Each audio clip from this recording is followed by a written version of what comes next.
Hello, my name is Spencer.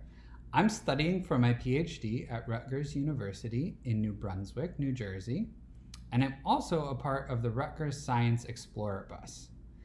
So as part of my PhD study, I do research, and my research is microbiology research. So if you don't know what microbiology means, we can split the word apart. Micro means very, very small, and biology means the study of life. So I study very, very, very small living things, such as bacteria. So you've probably heard of bacteria and other microorganisms in a negative way. Normally when we hear about bacteria or viruses, we think of things that can make us sick.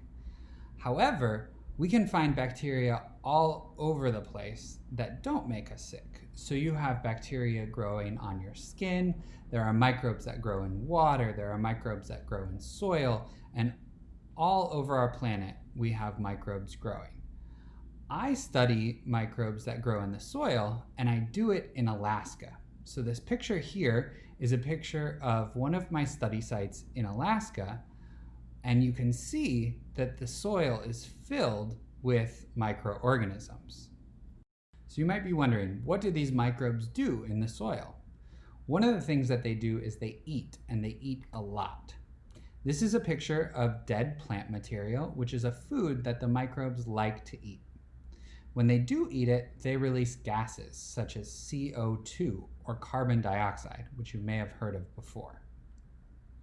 So as global climate change warms up places like Alaska every single year, these microbes actually eat more and more of this dead plant material and release more and more CO2 or carbon dioxide and other gases. It's important to understand this process because CO2 is a greenhouse gas, meaning that it traps heat in our atmosphere, contributing to climate change. So another thing that these microbes in the soil can do is interact with other elements. You've probably seen the periodic table of elements. Things like oxygen and carbon, which we just talked about in CO2, are elements. One other element that these microbes can interact with is mercury. So mercury is a shiny liquid metal, and it used to be used in things like thermometers, but we've stopped using it mainly because it is toxic to humans. We don't want to be using something that's toxic to us. So the microbes in the soil can actually take mercury and make it a different form.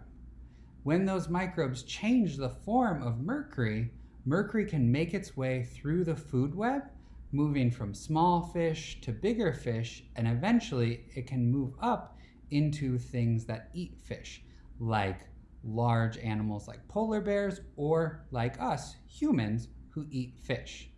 So it's important to understand the process of how these microbes interact with mercury, because we want to limit how much exposure things like polar bears or people have with this toxic metal.